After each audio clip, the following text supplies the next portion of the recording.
Dembaş beştervanın heja. Mesela navi vakfa İsmail Beşikçi xeyratın seran ser çavan rahatın. Beşder buna ve emgeleki kef xoşun.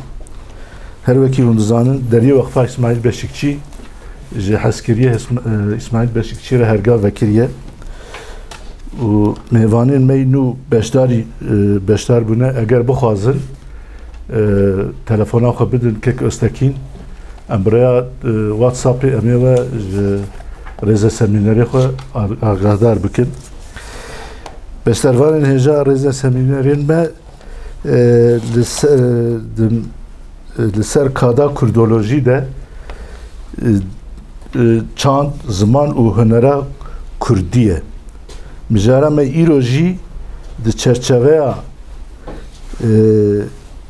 nîqaşeyên netewî de rola wêjeya Ehmedê Xanî. Dubar bikim çerçeveya nîqaşên netewî de rola wêjeya Ehmedê Xanî. Mêvanê me dixwazim pêşî bu bine naskirin. Birêz sosyolog Adnan Fırat Bayar xêratin seran ser çavan hatin.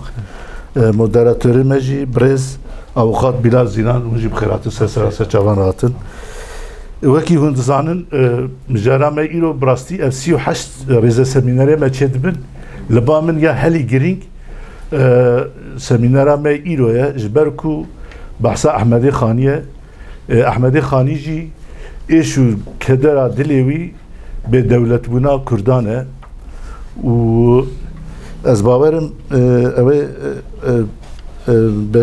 mêvanê me ser vî warî ka çima gelo Kurd nebûne devlet û li cem Ehmedê Xanî hem dermanê vî îşî hebiye yani behsa dermanê vî îşî kiriye û hem jî behsa derdê vî mesela Kurda kiriye.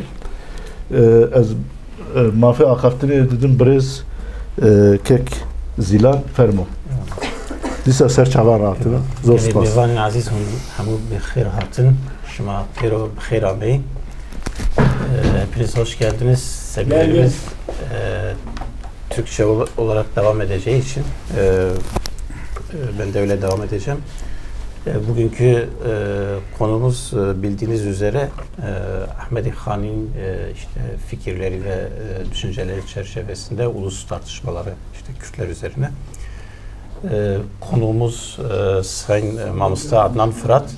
Öncelikle kendisini kısaca tanıtmak istiyorum. Kendisi 1978 yılında Siirt Bayhan Çomani doğumlu. İlkokul ve orta ve lise eğitimini 1989 yılında taşınmış oldukları Diyarbakır'da tamamladı. Bu tarihten sonra da Diyarbakır'da yaşamaktadır. Yüksek lisansını felsefe alanında yaptı. 2008 yılından beri değişik kurumlarda ve sosyal platformlar üzerinde Kürtçe dersleri vermektedir.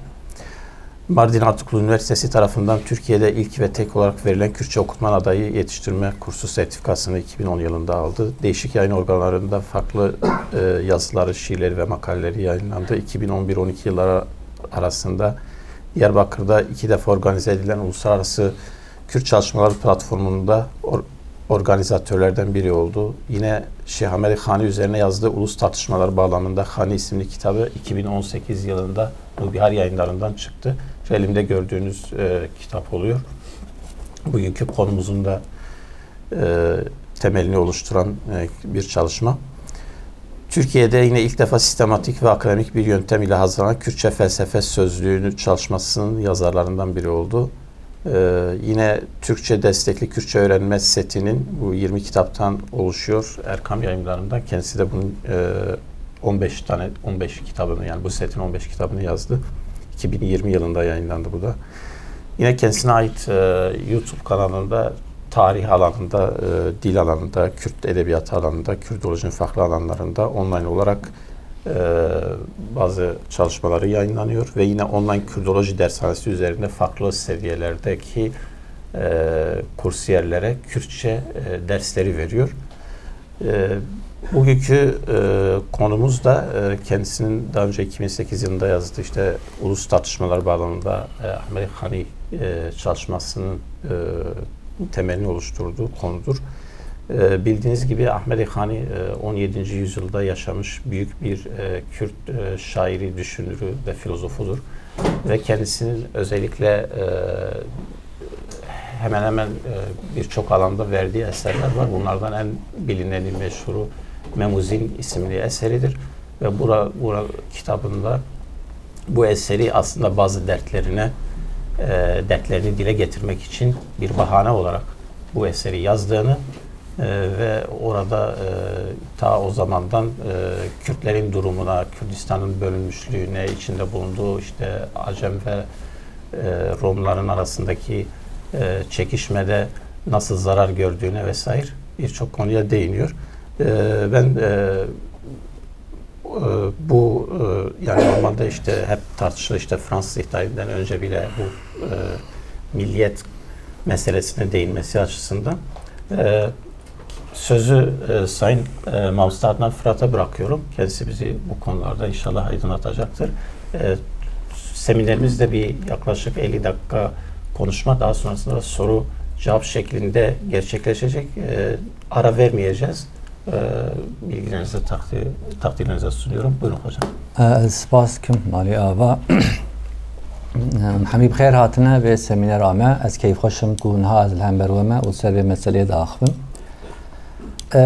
Ez ewl bibêjim ka ji bo çi em ne bi Tirkî seminera xwe ve dibêjin. Yani ez dikarim bi Kurdî jî vebêjim bi rastî. Yani kengî em xebatek bi Tirkî li ser warê Kurdolojiyê bikin, ev îtiraz muheqiq te. Yani dibêje hûn çima bi Kurdî nabêjin, Kurdî ve nabêjin.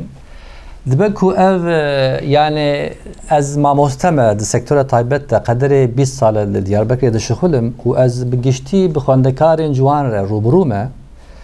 Ez bêjim ki hinek hemla min ji wirtê ku ser Tirkiyeyê lewra ez dizanim ku yani gava em bi Tirkî hin tiştan bibêjin gelek teesîr û yani ew ê berfirehtir e, teesîra wî berfirehtir e, yani xwendeyên wî ê ku jê fêm bikin zêdetir hene. Erê ser çavan ji xwe em bêjin kedû emegê me jî hinek ser yani ve qadê hene ji xwe bi Kurdî jî ye.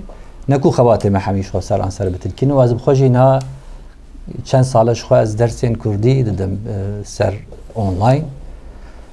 Ve naberê de ez wekî kevanekek dikarim tiştek bibêjim ku ew ê biyografya min xwend dûr de dibêje nizam li ku sertifîqa standiye.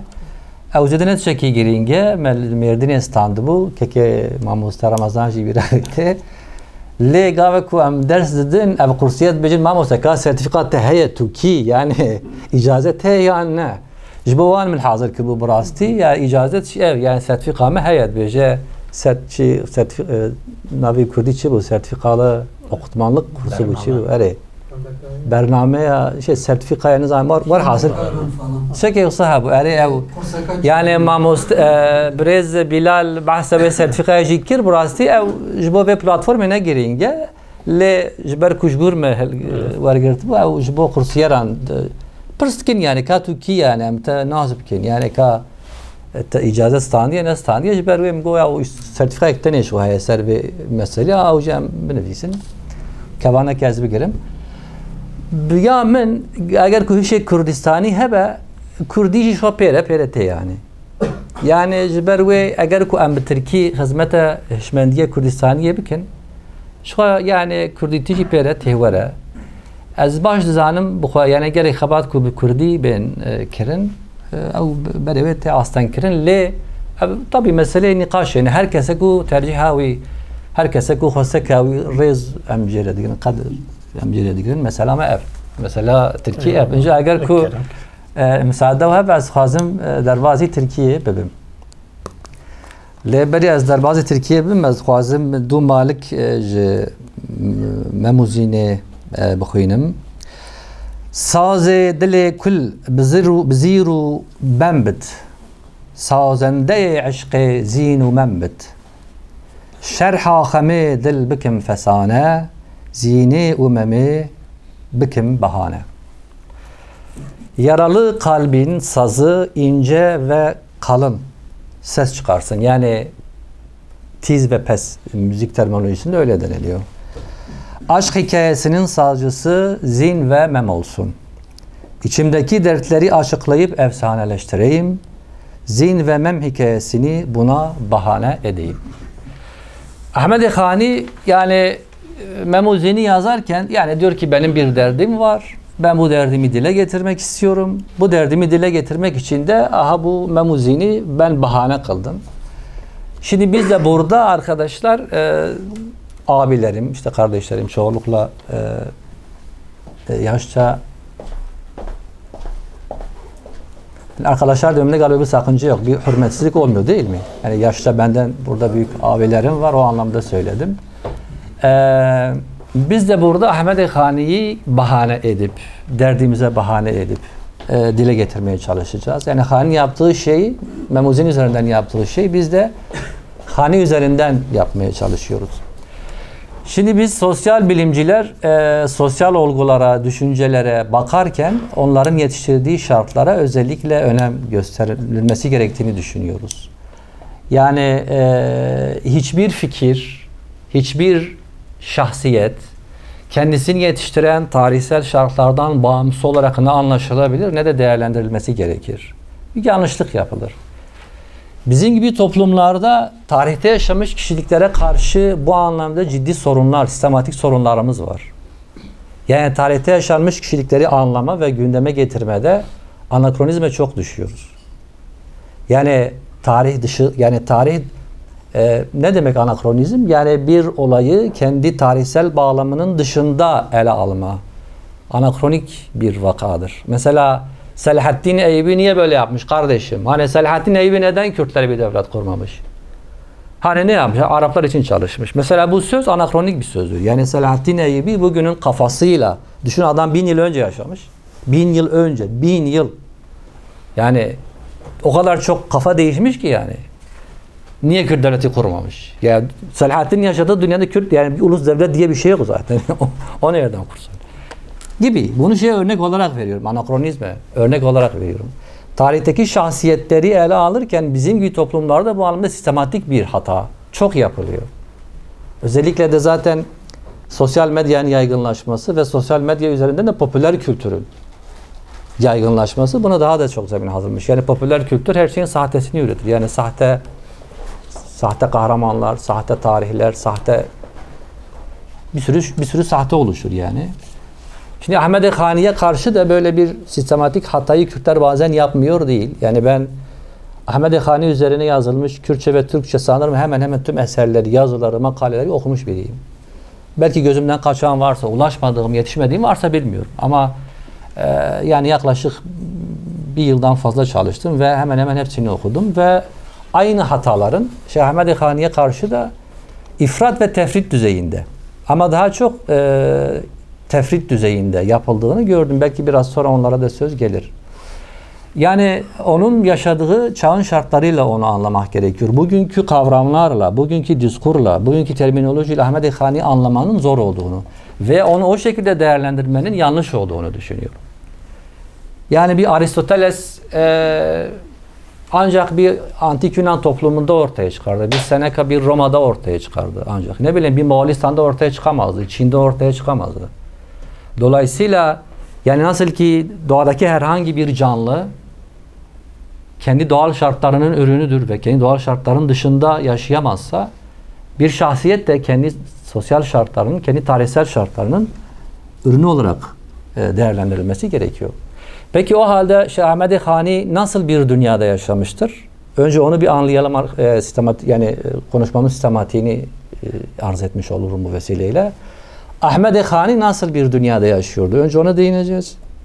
Sonra Avrupa'da ulus akımlarına, bunlara kısaca değineceğiz. Ulus ve ulusçuluk mefhumuna, tarihsel bağlamına, bugüne yansımasına değineceğiz. Sonra tekrar Ahmed Khani'ye dönüp Ahmed Khani'nin bu ulus tartışmalarında nerede yer aldığını ve aynı zamanda Kürtler için ne anlam ifade ettiğini anlamaya çalışacağız. Yani öncelikle şunu söyleyeyim, Ahmed Khani birçok veya bazı önemli şeylerde ilktir, milattır yani. Yani kendisinden öncesi olmayan şeylere sahip biridir ki o da Kürt kelimesinin siyasi bir birim olarak kullanıldığı bildiğimiz. Yani bildiğimiz ilk kişidir yani. Yani Kürt'ü siyasal bir birim olarak telaffuz eden ilk kişidir. Yani ondan önce varsa da ya bize ulaşmamış ya da biz görmedik. Tamam ondan önce Kürt diyen olmuş, Kürdistan diyen olmuş. Ama hani mesela Cizre'deki Kürdistan bana çok da siyasal bir birim gibi gelmiyor. Ama Hani'deki Ekrat, Kürtler veya Kurmanç siyasal bir birim olarak telaffuz edilmiştir. Bu anlamda aslında Kürt siyasal düşüncesinde de bir Matrix özelliği taşıyor. Yani onun talepleri, onun dile getirdiği şeyler bir Matrix özelliğini taşıyor. Şeyh Ahmed Hani 1650 veya 51'de dünyaya gelmiş. 1707 veya 709'da vefat etmiştir. Yani aslında erken yaşta, yani 50 küsur yaşında. Kaç oluyor? İşte 55-56 yaşında falan vefat etmiş biridir. Çok yönlü bir kişiliğe sahiptir. Yani hem felsefeden anlayan biridir, hem iyi bir edebiyatçıdır, hem iyi bir irfan ehlidir, iyi bir mutasavvuftur ve entelektüel rezervi geniştir. Kendi çağının da olup bitenlerden haberdardır, bunu takip etmektedir. Ne bileyim, eserlerinde farklı disiplinlere ait birçok terminoloji vardır. Yani müzikten astrolojiye kadar değişik alanlara ilgi duyan bir insan olduğunu zaten orada ortaya koymuştur.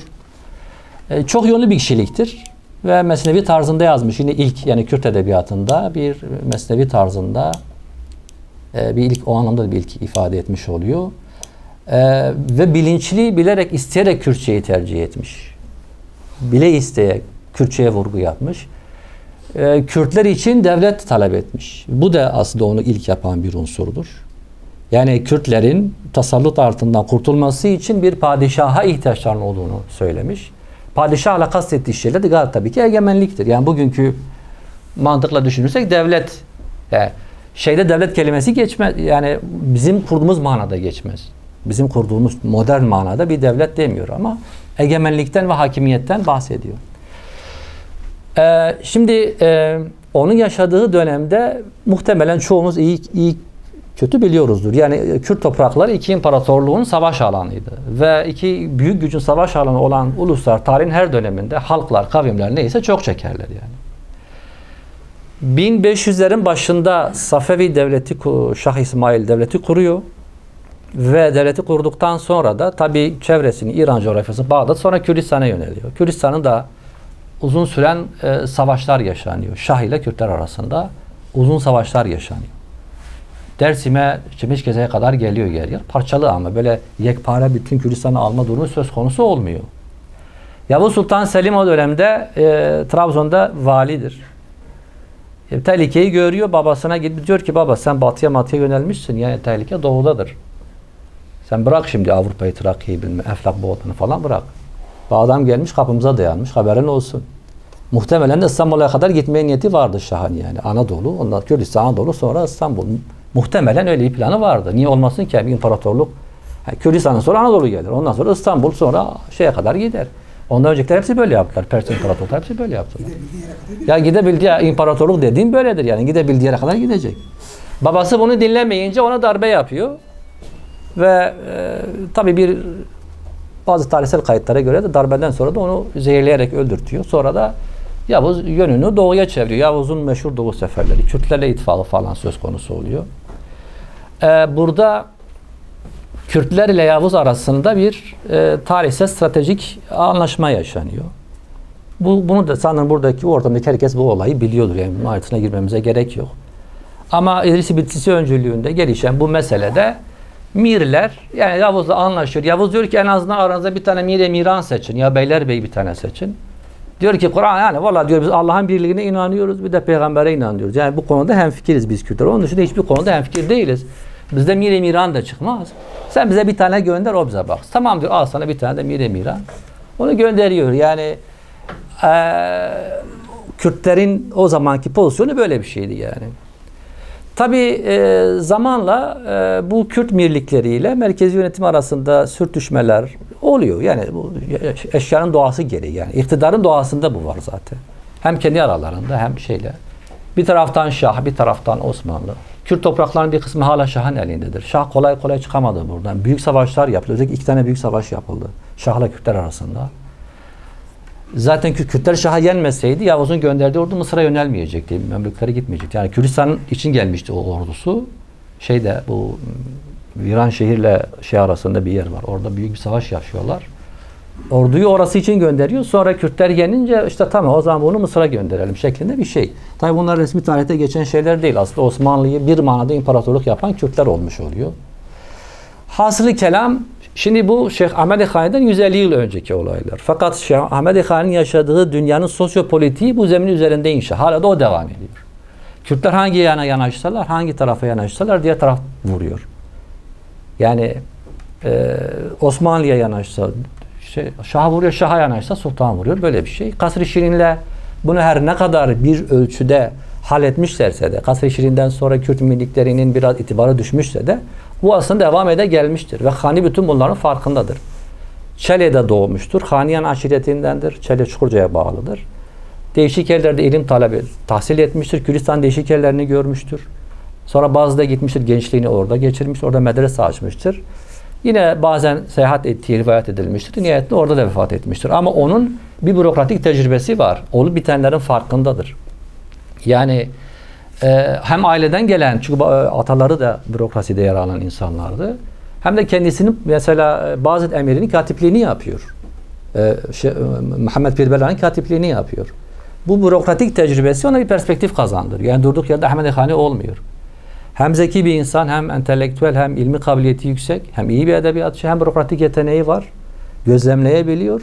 Yani meseleyi görebiliyor. Yani bu İshak Paşa Sarayı'nın yapımına başlandığında kendisi yanlış değilsem tam o dönemde zaten Bazıt Emirliği'nin şeyiydi, katibiydi ve bazı yorumlara göre, ki ben de bu yoruma katılıyorum biraz aslında. İshak Paşa Sarayı'nı bir Kürdi padişahlığın konağı olarak tasavvur ediyordu. Çünkü özellikle Mir Muhammed öldükten sonra onun üzerine yazdığı bir mersiye var ve bayağı üzgün yani. Öldüğü için çok üzgündür. Ve büyük ihtimalle Mir Muhammed'e beslediği şeyler vardır. Yani bazı emirin için beslediği, yani hakimiyet alanını genişleteceğine dair beslediği umutlar vardı. Sonra zaten bu gidiyor, Osmanlı'nın manipülasyonu oluyor. Paşalar geliyor. Kendisi de bir manada hayal kırıklığı yaşıyor. Şimdi mesela kendisi kendi dönemini nasıl anlatıyor? Ben onun ifadeleriyle biraz size arz edeyim. Müsaadeniz varsa.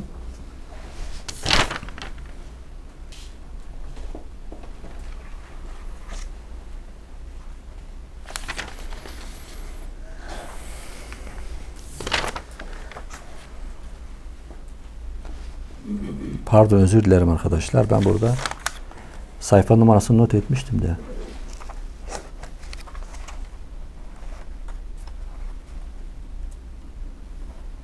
Evet. Fekre Arab hata ve Gürcan kurmancıye buye şibhe bircan. Ev Rom acem buvan hasarın kurmancı hemili çar kenarın. Her du tarafan kabile kurmanc bo tire qada kirina armanc. Az Türkiye ve bibejim goya kul serhaddan kilidin her taife seddekin sedidin. Ev kulzume Rom bahre tacik gava kudikin hurucu tahrik. Kurmanc dibin bukhine mülettah vanjek ve dikin misale berzah. Türkiye ve bak ki Arap diyarından Gürcülere kadar. Bu bir fikir, yani hemen hemen bütün kaynaklarda bir fikir diye geçiyor burası. Fakat bence burası fekredir. Fekrin bakmaktır. Yani bazı yerlerde kullanılıyor. Özellikle Bota'nın bazı yerlerinde, Garzan'ın bazı bölgelerinde fekre. Fekrin bak demek. Fekre bak demek. Hece ölçüsüne de uyuyor fekre diye yazdığımızda zaten. Yani hece ölçüsünü sarsmıyor. Çünkü ben denedim. Büyük ihtimal Mahmut'ta ne diyorsun? Büyük ihtimalle fekredir burada. Bir fikir değil ama bütün kaynaklarda bir fikir. Yani düşün. Halbuki bir fikir kavramı bile bana biraz modern bir kavram gibi geliyor. Yani muhtemelen Khani döneminde bu. Bakmaktır aynı zamanda. He? Bakmaktır dediğimiz gibi. Fekre. Fekrin yani türemiş bir şey. Mesela biz bir fikrenin bana bak. Ha, olabilir. Yani mesela Bedikhaniler de bunu çok kullanmış fekrin olarak. Dolayısıyla ben bunu fekre olarak, yani bak manasında o şekilde. Her ne kadar kitabımı öyle yazmışsam da, çünkü ben o zaman fark etmedim. Sonra anladım aslında bu fekredir. Yani çünkü Khani Boti şeyinden etkilenmiş. Çola, Merik, Hekari o ağızlardan çok kelime almış yani. Neyse. Baykal ve Şirvan'da da aynı manada kullanılır. Evet evet. Fekre. Cizre merkez hepsi öyle. Silopya kadar var. Zaten ben Baykanlıyım. Bizim köy bizzat fekre diyoruz biz zaten. O yüzden bu fekredir, bir fikir değildir. %99 ihtimalle. O yüzden düşün ki değil, bak ki, gör ki yani. Gör ki Arap diyarından Gürcülere kadar, bak siyasal bir tanımdır bu. Burçlar gibi kullanılır Kürtlere ait topraklar. Yani kim kullanıyor bunu burçlar gibi? Şah ve Sultan, Osmanlı ile Safevi. Şu Romlar ve Farslar Kürtleri kuşatmışlar. Kürtlerin tamamını 4 parçaya ayırmışlar. Bu iki cephe Kürtlerin karşısına geçmişler. Onları imha oklarına hedef etmişler. Kürtler sınırların üzerinde sanki kilittirler. Her bir Kürt taifesi sağlam birer settirler. Goya kurser haddan kilidin. Yani yanlış değilsem burada yani şeye gönderme yapıyor. Şimdi hem Osmanlı hem Safevi kendisine bağlı Kürtleri yek diğerine karşı serhatte bir kilit olarak algılamış. Bu öyle tahmin ediyorum ki burada ona gönderme yapıyor. Goya kulu serhaddan kilidin, yani aslında bizi böyle görüyorlar. Serhaddan em kilidin. Hani milleti birbirinden koruyoruz ama olan da bize oluyor manasında. Her bir Kürt taifesi sağlam bir settir. Şu Rom kulzumu, Kulzum-i Rom dediği büyük ihtimalle Marmara Denizi'dir. Kulzum yani Kızıldeniz için genelde kullanılıyor edebiyatta. Fakat şimdi hem Marmara hem Kızıldeniz'in ortak özelliği iki denizi birbirine bağlaması olduğu için Kulzum-i Rom, Rom zannederken Türkleri kastediyor biliyorsunuz. Bu yüzden büyük ihtimalle Marmara'yı kastediyordur. Kulzum-i Rom o Bahri Tacik, bu da büyük ihtimalle Hazar Gölü'dür. Ne zaman dalgalanıp harekete gelseler Kürtler her seferinde kanı bulanıyorlar. Berzah misali birbirlerinden ayrılıyorlar. Yani bir sosyopolitiği ancak insan bu kadar vazih bir şekilde ne yapabilir? İzah edebilir. Şimdi tabii bizim için Hani'yi değerli kılan unsurlardan biri de çok güncel kalmayı başarmasıdır. Yani güncelliğini yitirmiyor. Niye? Çünkü Hani'nin derdi hala devam ediyor. Şimdi mesela bugün de bunlar devam ediyor. Yani işte Kürtlerin topraklarını tasallut altında bulunduran güçler hala da Kürtleri birbirine karşı kullanıyorlar. Şimdi Hani edebi bir kişilik olarak büyük bir kişiliğe sahip olmakla birlikte siyasi yönü olan da biridir. Felsefi yönü olan da biridir. Hani öyle filozoftur falan kısmına çok katıldığımı söyleyemem bir felsefeci olarak aynı zamanda. Hani ona filozofluk payesini verdiğimizde büyütmüş olmuyoruz. Yani bu bir şey. Yani hani birine filozof dediğimizde mesela Said Nursi diyor bir filozoftur. Hayır efendim ya, Said Nursi bir irfan ehlidir. Ben ona filozof değil dediğimde onu küçültmüyorum ki. Yani kendi şeyinde, konteksinde büyük bir insandır. Ahmet Khani de böyledir. Yani o çünkü felsefe yani yer felsefi fragmanlar sunmuş. Özellikle divanda siyasal felsefe açısından bir şeyler söylemiş. Ama hani bildiğimiz manada bir felsefe yapmamıştır. Belki de yapardı.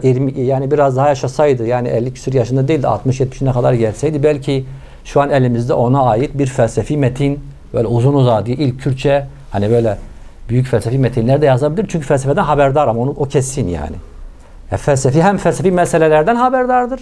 Fragmandan kastım o zaten. Yani geçen bazı dizelerinde sen diyor ki bu adam okumuş aslında biliyor yani. Meseleden haberdardır. Ne dediğini biliyor yani. Kelami tartışmalardan haberdardır. Felsefeden haberdardır.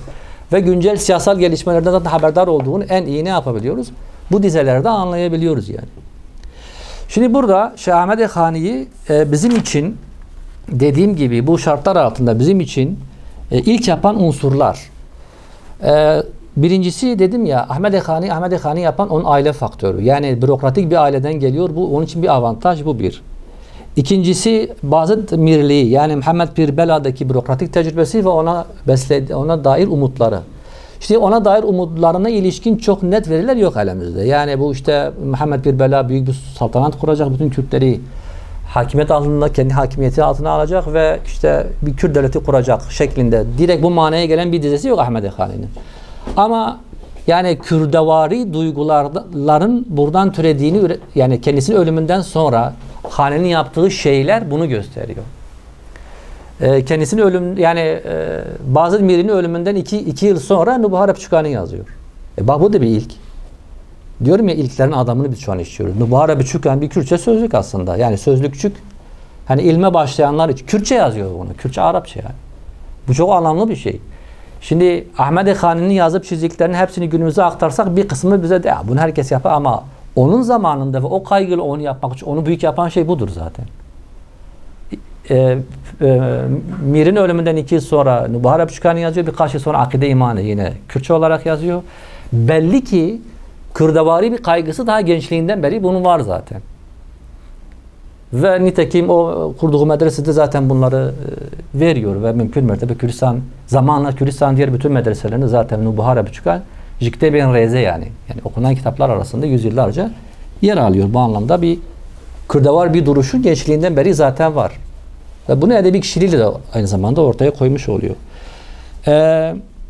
Osmanlı'nın uygulamaları muhtemelen Celali isyanlarından sonra yapılan katliamlar, Dimdim Kalesi meselesi, Kasr-ı Şirin Anlaşması, Bitlis Beyliği'nin yıkılması, bu olaylar onun zamanında ve ona yakın zamanda yaşanan şeyler. Özellikle Bitlis Beyliği'nin yıkılması 1666 yani o yaklaşık 15 yaşındayken Bitlis Beyliği'nin yıkılması bir dönüm noktasıdır. Kürt tarihinde bir dönüm noktası bana göre yani. Naçizane iyi kötü Kürt tarihi okumalarım da var. Çünkü Bitlis Beyliği hem etki alanı hem tarihsel tecrübesi hem de entelektüel rezervi itibariyle önemli bir temerküz yeriydi. Yani önemli bir merkezdi yani. Bilmiyorum okudunuz mu? Yani bu Safahat Evliya Çelebi'nin Seyahatnamesi'nde o bölümü okuyanlar parmak kaldırabilir mi? Biraz sizi uyandırayım. Gerçi uykusu gelen kimse yoktu ama uyku gelmesin diye. Ben Safahat'ın Bitlis seferi kısmını okudum diyenler parmak kaldırabilir mi? Seyahatname Evliya Çelebi. Tamam bir tane tek var. O zaman bol bol. Mesela kütüphane Abdülhan Beki nasıl? Evcihe yani nizam çen hazar pertuk böced kütüphane Abdülhan. Ya Şimdi Bitlis Beyliği bir entelektüel yani bilmem kaç tane yani şu an rakamlar önümde değil tabii de Bitlis Beyliği potansiyel olarak bütün bir Kürt coğrafyasını aslında idare edebilecek bir rezerve sahipti. Bizim anladığımız odur yani. Osmanlı bunu Bağdat'ı bir sefere gitmesi için bunu emrediyor Bitlis Bey'ine. Bu da emre itaat etmiyor. Ben gitmiyorum. Sebebi tam bilinmiyor. Ama emre itaat etmiyor. Bunun yorumu olarak şöyle, yani şimdi bunun ataları daha 100 yıl önce ataları öncülük etti. Osmanlı ile anlaşmalar yaptılar. Yorumlara göre Osmanlı'nın anlaşmalarına sadık kalmadığı için kendisine Osmanlı'ya bir itaat etmediği yönünde. Yani Osmanlı'nın gereğinden fazla iç işlerine karıştığı yönünde. Bu bir yorumdur ama. Direkt buna dalalet eden bir belge ben şahsen görmedim. Varsa da ben bilmiyorum yani. Belki de vardır ama ben görmedim. Yoktur demiyorum, ben görmedim. Belki vardır. Sonra da bu büyük bir ordu gönderiyor. Şeyin üstüne Osmanlı. Üstüne gönderiyor. Bitlis Beyliği'ni yıkıyor ve o ordunun içerisinde Evliya Çelebi zaten. O ordunun içerisindedir ve Kürdistan seferi, Kürdistan seyahati yani Kürdistan diye ifade ediyor zaten. Kürdistan'ı tanımlıyor. Kürdistan nerede başlar, nerede biter. Kürdistan, işte Bitlis Kürdistan cenneti de diyor mesela. Farkın, Diyarbakır, Malatya bu şey o belki fragman olarak görmüşsünüz. Bitlis Beyliği'nin yıkılmasının aynı zamanda modern anlamda Kürt sorununun da başlangıcı olduğunu naçizane bu benim düşüncem yani düşünüyorum. Çünkü ciddi bir şekilde aralarında siyasal bir egemenlik kavgası. Yani içinde Kürtlüğün de kendini hissettirdiği, tamamen beylik, mirlik, lokal egemenlik alanları üzerinden değil de daha ulusal renk taşıyan bir zemin üzerine o sürtüşmenin başladığını düşünüyorum. Zaten mirler Osmanlı özellikle şeyden sonra, Kasr-ı Şirin'den sonra o İran'la anlaştıktan sonra mirler itibardan düşüyor. Çünkü işlevsiz kalıyorlar. Yani bir başka ifadeyle Kürtler gözden düşüyor. Stratejik pozisyonlarını kaybediyorlar. Çünkü artık Serhaddan Kilid'in kısmı çok işe yaramıyor. Çünkü zaten artık İran saldırır. Herkes artık evinde oturmuş zaten. Bundan sonra artık Osmanlı diyorlar bu şey ne yani bu mirlikler nedir yani hep böyle bir yani öyle bakmış yani olmasaydılar daha iyi aslında. En son geliyor tay makası daraltıyor. Daraltıyor 1856'da arazi kararnamesiyle bütün Kürdistan'daki mirlikler lağvediliyor. Merkezi yönetim ondan 10 yıl önce özel Kürdistan bölgesi kuruyor. Osmanlı biliyor musun? Osmanlı'da 1846 veya 7'de Kürdistan eyaleti kuruluyor resmi olarak. Haberiniz var mı bundan? 60'lara kadar devam ediyor. Evet Kürdistan eyaleti Kürdistan diye geçiyor. Tabi İran kısmı yok içinde. İran Kürdistan kısmı, çünkü orası zaten İran'ın yani Safevi denetiminde. Merkezileşme, Osmanlı'nın merkezileşme kaygısının ürünü olarak bir, Kürdistan eyaleti kuruluyor, iki, mirlikler lağvediyor ve bütün toprakları ellerinden alınıyor. Sonra zaten şeyhlerin önü açılıyor, tarikatların önü açılıyor, yani başka bir egemenlik alanı olarak. Gerisini az çok biliyorsunuz zaten. En son nereye geliyor? Senin ülken zaten yok, toprağın zaten yok. Sen dilin de yok, sen de yoksun. Yani artık sen de yoksun. Ne mutlu Türk'üm diyene. Yani işte düşün, Yavuz'dan başlayan bir askeri anlaşmaydı. Yani düşün, Yavuz o kadar şey ki, yani diyor ki aranızda bir Kürdistan beylerbeyi seçin diyor. Sizi tanıyayım, tamam bana bağlısınız diş işlerinde, ama kendi aranızda işinizi görün. Yok diyor, biz anlaşamıyoruz kendi aramızda. Kim beylerbeyi olsa diğeri ona şey çıkaracak, sorun çıkaracak. Boş ferman gönderiyor. Zaten bununla ilgili de Ahmed Ekhani çok dert yakınıyor. Yani Kürtlerin ittifaksızlığından, bir araya gelemeyişine çok dert yakınıyor. Düşün, o pozisyondan makas daralıyor, nereye geliyor? Senin dilin bile, bırak ülken zaten. Ülken zaten yok. Senin dilin bile yok. Ne mutlu Türk'üm diyene. Şimdi de böyle Allah razı olsun çok lütufkar bir şeyle, diliniz varmış, tamam kabul ettik. Diliniz varmış, kendinize böyle sokakta konuşabilirsiniz.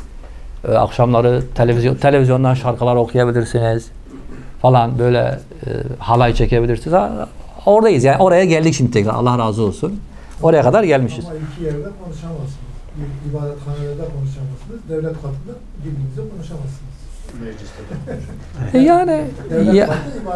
Yani bana soracak olursanız, zaten modern zamanda metropol hayatında bir dilin serbest olması demek, kamuda serbest olması, yani eğitim dili olması demektir. Gerisi hikaye.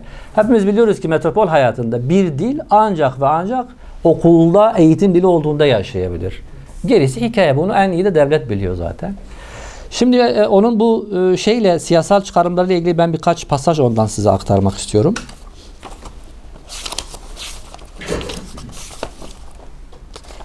Abi müdahale etmeyse. Ne alo? Ya daha yeni başladı.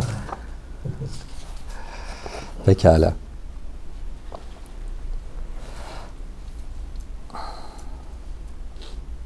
Emma ezel khade ve sakir evrom acem li ser merakir.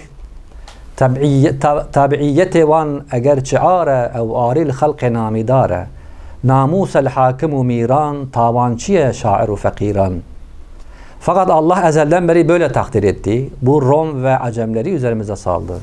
Gerçi bu bağımlılık, bu esaret ayıptır, ama bu ayıp diyor halk-ı namidar, yani yetki sahiplerinin, yani önde gelenlerin ayıbıdır. Beylerin, yönetenlerin omuzundadır bu namus. Şairlerin ve yoksul insanların suçu değil. Namusel hakimu miran. Buna namus diyor. Bu da enteresan bir seçim yani. Yani bu Rom ve Acem'e tabi olmayı bir manada aslında namussuzluk olarak görüyor. O halde hakim ve miran boynuna bir namustur diyor. Namusel hakimu miran. Tavançiye şairu fakiran. Tavan yani suje şairu fakiran çi tüzde sevandı ne yani. Doğru manaya gotiye. Herçi bire şiir deste himmet. Zebt kirişkhara bemeri devlet. Kimler uzatmış ise kılıca gayret elini. Erkek elde etmiştir devletini. Burada da hani Kürtlere akıl veriyor artık hani. Law raku cihan veki erusa ve hüküm de deste şiir rusa. Çünkü bu dünya gelin gibidir. Ona hükmetmek kılıcın elindedir. Yani egemenlik perspektifi de burada ilginç Ahmed Ekhani. Çok net bir egemenlik perspektifine sahiptir yani. İstiyorsa eline kılıcı alacaksın diyor. Başka çaresi yok. Dünya gelin gibidir ve onun da başlık parası gıyrettir diyor. Gıyret. Le akdu sidaku mehru kabin lütfu keremu ata'u bakşin. Fakat söz kesmek, mehir, akit ve çeyiz iyiliktir, cömertlik ve bağıştır şüphesiz. Yani burada Ahmed Ekhani eğer bir siyasal felsefe şeyiyle bakacak olursak, ki bakmamız da gerekiyor. Bir, eline kılıcı al. İki, iyilikten ayrılma.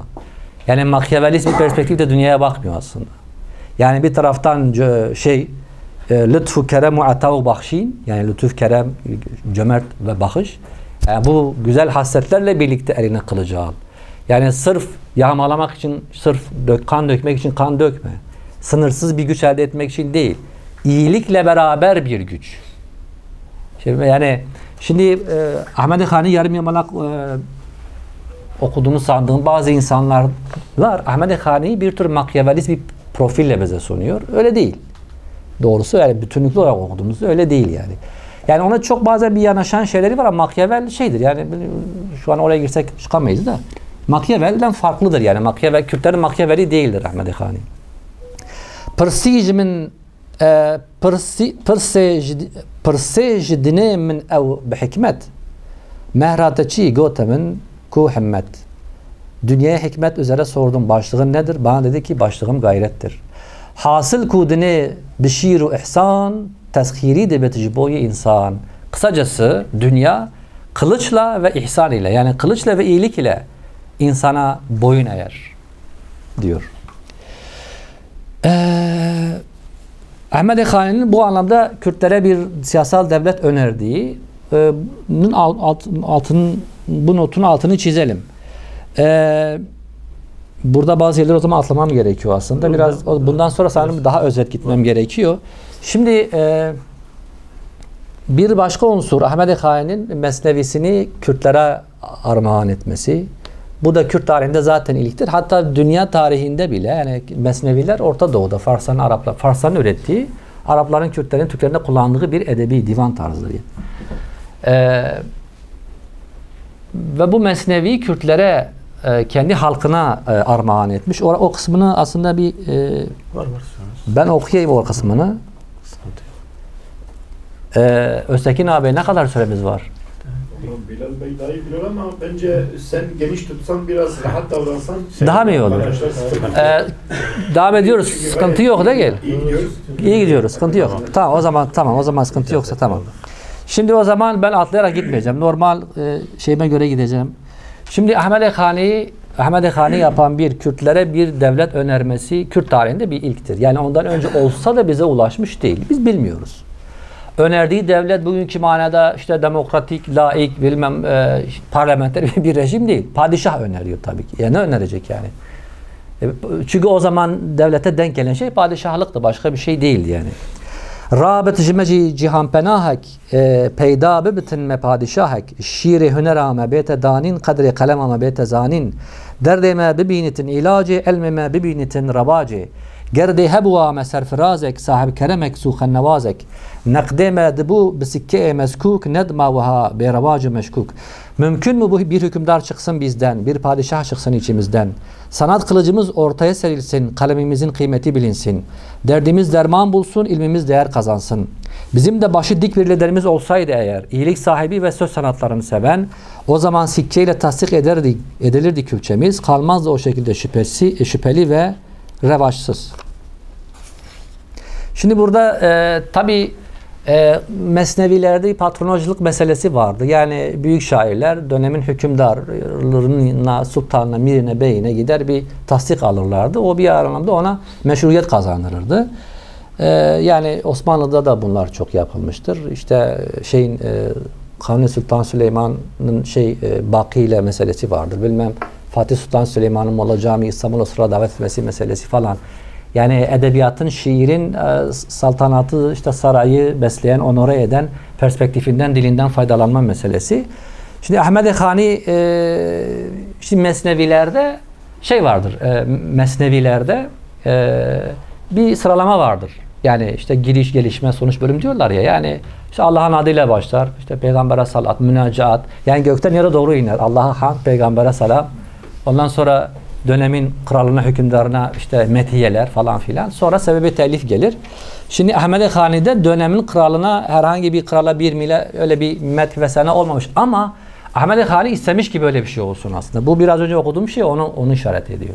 Yani kendisi aslında kendisinin eserini tasdik edecek bir saltanat, bir padişah olsa ister yani. Böyle bir padişah olmadığı için de diyor ki ben bu memuzini Kürtlere armağan ediyorum. O kısmını okuyayım size.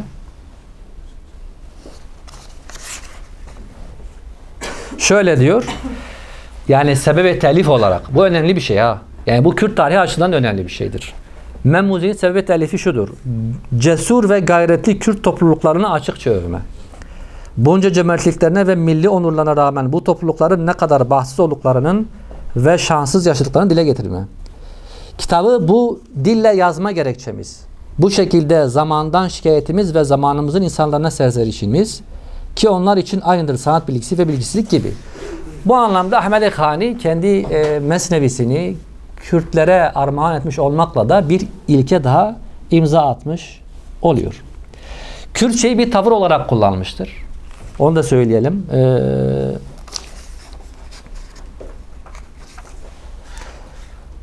Evet.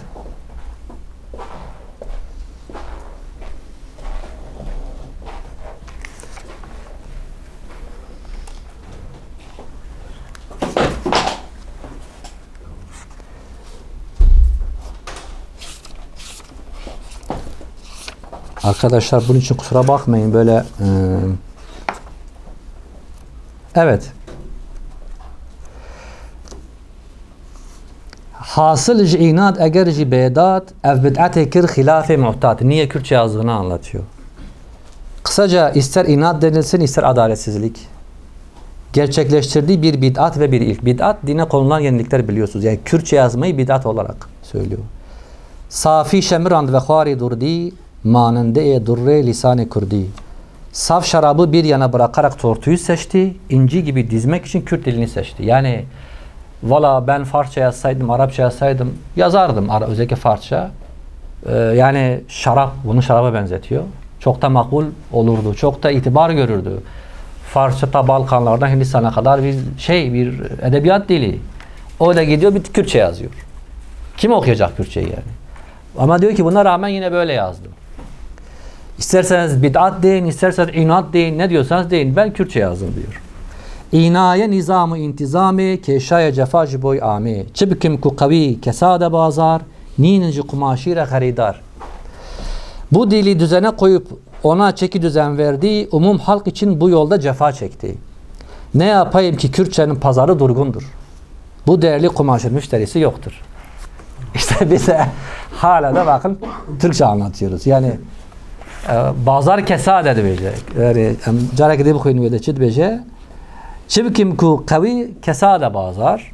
Ninci kumaşere haridar. Yani ve heji devam dike ciber ve iş yani. Yani müşteriye ve kumaşenine. Onun dışında Nubhara Büçükan'ın yazması da onu bir ilk yapıyor. Şimdi arkadaşlar Ahmed Khani'nin dönemini iyi kötü anladık. Bunu dile getirişini, hangi kaygılarla yaptığını, Kürtlere dair hangi anlamda bir ilki temsil ettiğini. Yani birçok konuda bir ilk olarak duruyor. Buraya kadar tamam. Mesela ne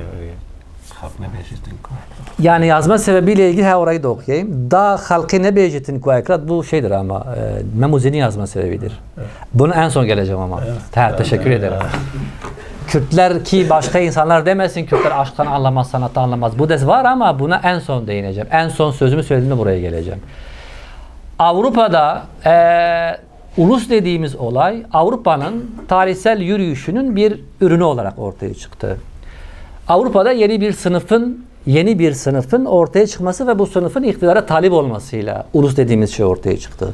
Soylular ve köylüler vardı. Fakat zamanla böyle başka insanlar çıktı. Ya para kazanıyorlar ve zengindir. Yani aslında bir iktidar savunan diyor gidip soyluya diyor ki kardeşim ya bak ben de artık gücüm var, param var. Deniz aşırı ticaret yaparım. Kardeşim beni de söz hakkı yap. Bana da söz hakkı ver. Yani benim de yönetimde olmam gerekiyor. Yani yeni bir sınıf. Yani gazeteler çıkıyor. İşte uzmanlaşma var. Öğretmenler, bilmem işte avukatlar, mühendisler falan. Hani verilmiş statüyle toplumda bir yetki kazanan insanlar ortaya çıkıyor. Şimdi Avrupa'da geçerli olan denklem verilmiş statüler üzerindendi. Yani köylüler, soylular, serfler vardı. Khani'nin döneminde 800'e yakın hanedan vardı. Merkezi krallıklar da yıkılmış Avrupa'da. Bu hanedanlıkla birbiriyle yapıyorlar yani mücadele ediyorlar. Ve burada işte yeni bir yani parayla işi olan, parayla iş yapan, toprağa bağlı olmayan hareketli bir sınıf ortaya çıkıyor. Buna burjuva diyoruz arkadaşlar. Ve bu burjuva diyor ki benim de yönetimi alman gerekiyor ve ilk devrimini biliyorsunuz Fransa'da yapıyor. Fransız devrimi özetle böyle gerçekleşiyor. milliyetçilik dediğimiz olay Ahmedi Hane'den 150-200 yıl sonra, aslında 200 yıl sonra neredeyse ortaya çıkıyor. Zaten sorulardan biri de şu Ahmedi Hane ile ilgili. Biz Kürtler olarak şunu sorabiliriz yani. Avrupa'da daha ulusçuluğun adı bile yokken, hatta 200 yıl sonra Hane'den sonra ortaya çıkmışken, çünkü ilk ulusçu hareketler 1800'lerin başında ortaya çıkıyor. Yani işte Napolyon'un Almanya işgali, Almanyalarda bir ulusçuluk şeyini tetikliyor. Bilmem Rusların işgali, Polonya işgali, Avusturya'nın Sırbistan'ı işgali, Sırplarda milliyetçiliğe yol açıyor ve Osmanlı'nın işte Balkanları işgali, Yunanlarda, Bulgarlarda falan milliyetçiliği tetikleyen unsurlar oluyor. Yani Ahmedi Hane'den 1700 yani 150 yıl sonra diyelim o zaman, 200 yıla yakın yani. Bu bahsettiğim olaylar 1810 ile 1850'lerde yaşanan olaylar. Düşünce olarak daha önce var ama siyasal hareket olarak ki ilk ulus devletler zaten çok sonra kuruluyor. Dolayısıyla en az 150 yıl fark varken o zaman biz şöyle ya tamam da yani bir Ahmedi Hani bunlardan 150 yıl önce bir Kürt devletinden bahsetmiştir. O zaman bunu nereye koyacağız? Madem ki biz düşünceleri, şahısları onların tarihsel bağlamına göre alacağız. Madem ki ulusçuluğun evet bir tarihsel bağlamı vardır ve oturuyor. Çünkü bir toplum tipi gitti, bir kültür biçimi gitti, başka bir biçim geldi. Oturuyor. Bunu nereye oturtacağız o zaman? Yani Ahmedi Hani döneminde daha bundan hiçbiri yok ki yani. Bir kere sermaye dediğimiz manaya. Burjuva yok, burjuvanın sermayesi yok. Burjuva sermayesi olmazsa ulus diye bir şey de olmaz. Ahmedi Hani döneminde bunların adı bile yok zaten daha. O zaman Ahmedi Hani nereden çıktı yani? Bu erken dönem bir milliyetçi midir? Bir ulusçu mudur mesela? Zaten modern milliyetçilik sizin dediğiniz zamanlar ortaya çıkıyor. Yani 1840'larda modern milliyetçilik çıkıyor. Daha önceki dönemlerde milliyetçilik farklı şekillerde hele bölgemizde ortada çok ciddi olarak var yani. Şimdi şöyle söyleyeyim. Ulus devlet kurmaya hedeflenmiş ulus düşüncesinin 200 yıllık bir ömrü var Avrupa'da. Evet. Ama atıyorum Machiavelli İtalyancılık yapmıştır mesela çok önceleri. İtalya yani yer yerel dilleri savunanlar ortaya çıkmıştır Ahmedi Hani gibi. Türklerde de mesela bu Fars edebiyatına boy ölçüşme adına yapanlar var. Yani işte biz de yazıyoruz Türkçe falan. Hani Nizami ile Molla Cami ile boy ölçebiliriz kendi dilimizle şeklinde öyle şeyler olmuştur. Yani o şeyler var. Benzer anlamda var. Fakat bir ulus devlet projesine yönelme manasında bir siyasal hareket olarak 150 yıllık bir ömrü var. Ulusçuluk ve ulus devletin. Ve bu da Ahmet Usta sözünüzü ben kestim. Ahmedi Hani döneminde derebeylikler dönemi var yani. O artık derebeyliklerden uluslar geçiş yani iki süreç arasında bir yerde duruyor aslında. Yani. Evet, şimdi ulus devleti yapan şey kültürel türdeşliktir. Yani yöneten ile yönetilenlerin aynı kültür ve aynı dille olması gerektiği şartıdır. Bu daha önce insanlık tarihinin herhangi bir yerinde oluşmuş bir şey değil. Avcılık toplacılık döneminde zaten merkezi devletler kurulamazdı. Nesnel şartları bunu el vermezdi. Tarım toplumunda da ortaya çıkan o bütün büyük imparatorlukların hiçbirinde sarayın konuştuğu dil ve sarayın sahip olduğu kültürün sarayın yönettiği alanların tamamında da konuşulması gerektiği veya olması gerektiği şartı hiçbir zaman aranmamıştır. Hatta yer bu farklılık korunmuştur. Yani sarayın kültürünün farklılığıyla reayanın kültürünün farklı olması bir avantaj olarak korunmuştur. En güzel örneği Osmanlı'dır. Lafı bağlayayım çünkü burada bağlamam gerekiyor. Şimdi siyasal birim ile kültürel Ernest Gellner var. Milliyetçilik üzerine çok söylenmiş. Büyük kuramcılar var. Bence en büyük kuramcılardan 3 tanesinden biri Ernest Gellner'dır ve onun çok muhteşem bir tanımı var. Diyor ki siyasal birimle kültürel biriminin çakışmasıdır, birleşmesidir. Yani siyasal erk, saray diyelim, onun kültür ve dili her neyse, kültürün ve siyasetin o şekilde dizayn edilmesi. Bu burjuvanın istediği ve burjuvanın lazım olduğu bir şeydi. Burjuvanın buna ihtiyacı vardı. Çünkü kurduğu bir devlet, yani bir yönetme sahibi olmuştu, yönetme talibi olmuştu. Bir taraftan sömürgeci emeller var. Bir toplum inşa etmesi gerekiyor. Ne adına inşa edecek abi? Hani toprağıma bağlı köylü, ben efendi değilim, soylu değilim, ağa değilim, hani şeyh değilim. Nasıl? O zaman evet, o zaman bize bir kültürel ortaklık lazım. O zaman bize ortak bir dil lazım. Yavaş yavaş Latince'nin etkisinden işte aydınlar çıkmaya başladı. Yerel dillerini konuşmaya başladılar. İrili ufaklı kültürler hepsi daha üst bir kültürün yani homojen, bugünkü Avrupa'daki hiçbir ulus homojen değil. Hepsi farklı ufak kültürlerin eritilmesiyle oluşmuştur. Oluştular, ulus devletlerini inşa ettiler, dünya savaşlarını çıkardılar. Bugüne kadar geldi. Aslında Avrupa toplumlarının ulusluluk hikayesi genel planda böyle olmakla birlikte her bir ulusun da başka kendine has bir hikayesi var. Alman'ın, İngiliz'in ayrı ayrı hikayesi var.